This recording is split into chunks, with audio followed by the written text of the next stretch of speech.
Olá pessoal, começa agora o podcast Conexão MP, mais um canal de informação do Ministério Público do Tocantins destinado a você, cidadão. Conexão MP, o programa de rádio do Ministério Público do Tocantins. Estamos no ar com o seu Conexão MP, podcast produzido pelo Ministério Público do Tocantins para falar ao cidadão sobre temas do direito que têm grande impacto em suas vidas. Hoje trataremos sobre um aspecto da pandemia do coronavírus. Vamos falar sobre a decisão do Supremo Tribunal Federal que suspendeu trechos da Lei de Responsabilidade Fiscal e do Orçamento Federal de 2020 durante o período de crise da Covid-19. Um assunto de interesse de todos os gestores públicos, dos operadores do direito e também do cidadão, que deve ficar sempre atento à forma como é gasto o tão suado dinheiro dos seus impostos. Para entender melhor o nosso tema, no fim do mês passado, o ministro do STF, Alexandre de Moraes, atendeu o pedido da Advocacia Geral da União e suspendeu trechos da Lei de Responsabilidade Fiscal e do Orçamento de 2020.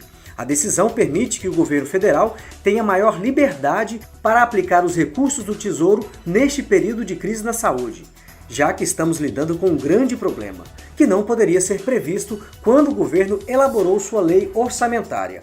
Para falar sobre esse tema, estamos aqui com 3 promotores de justiça: Roberto Freitas Garcia, Bartira Silva Quinteiro e Saulo Vinhal, que atuam na defesa do patrimônio público. Primeiramente, Dr. Roberto, que é integrante do Grupo de Atuação Especial na Proteção ao Patrimônio Público e Moralidade Administrativa do Ministério Público do Tocantins.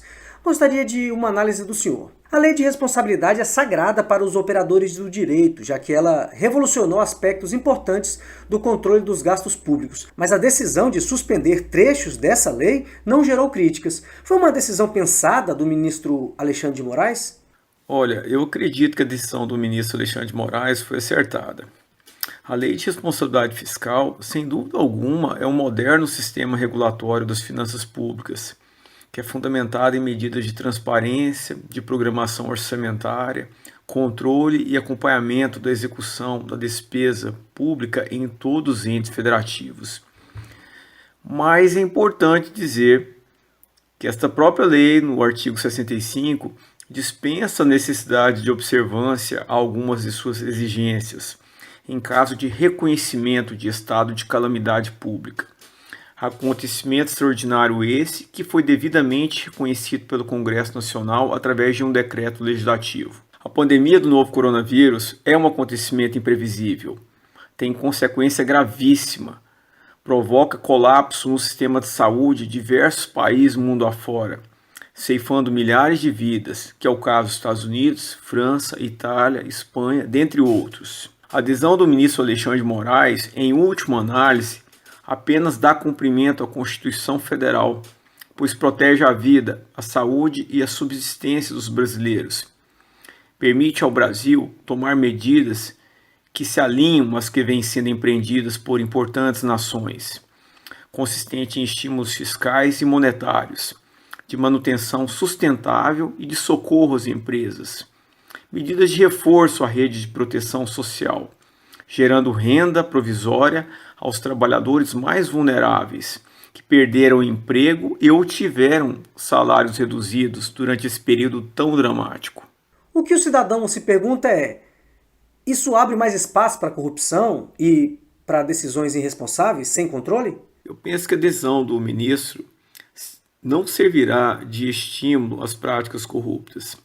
Digo isso porque as medidas autorizadas na decisão são de caráter temporário e excepcional. Valem apenas durante o período de calamidade pública decorrente da pandemia do Covid-19.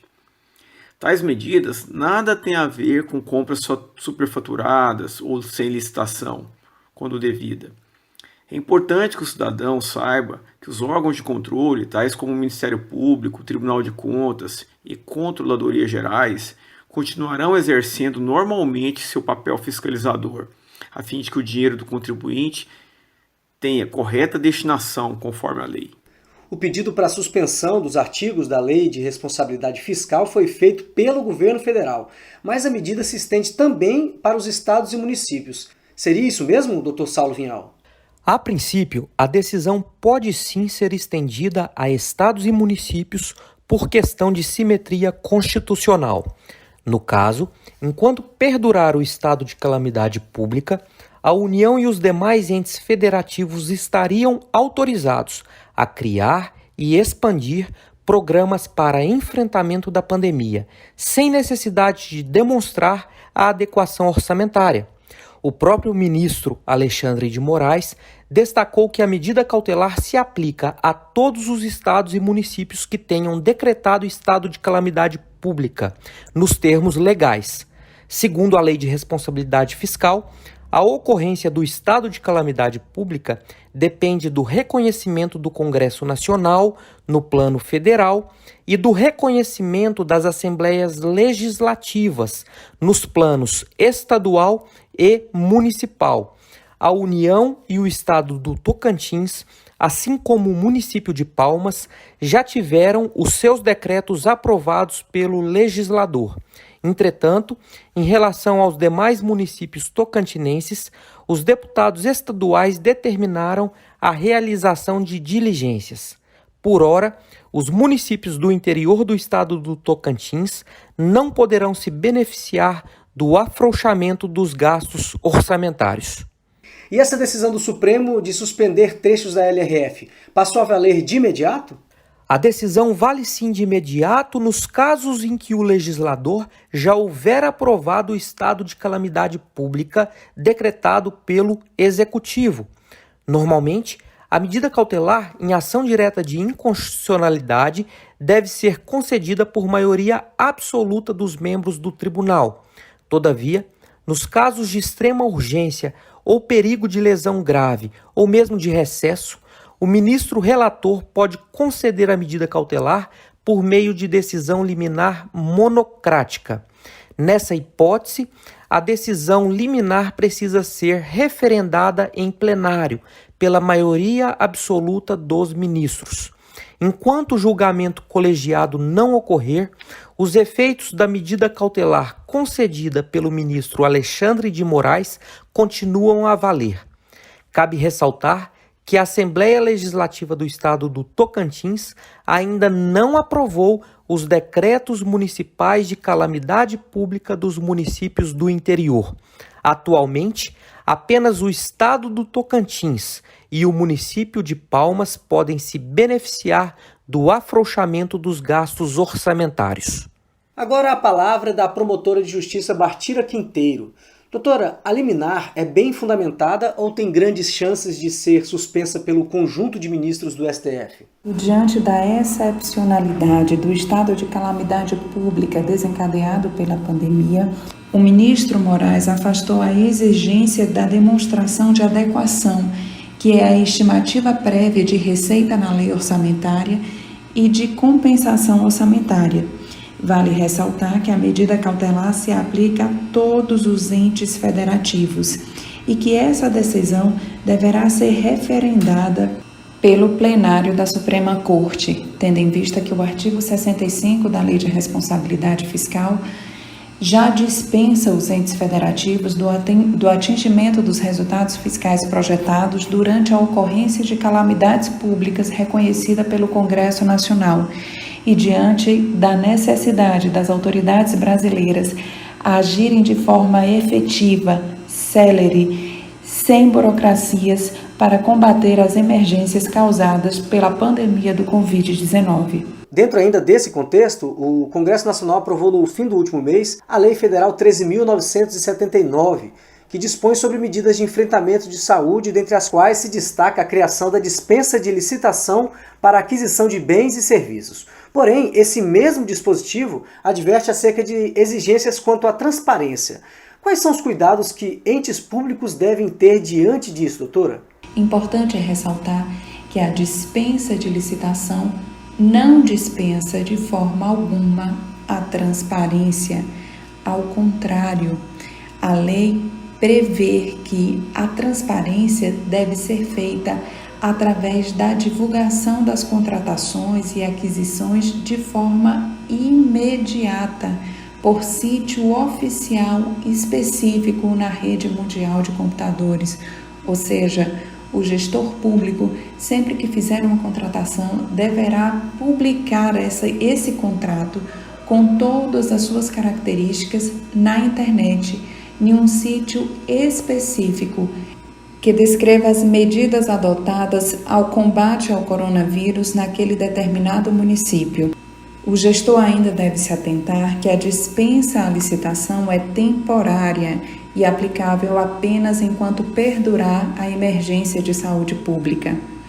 Os contratos disponibilizados na internet deverão contar com o nome do contratado, o prazo do contrato, que em regra será de 6 meses, prorrogáveis por períodos sucessivos enquanto perdurar a necessidade.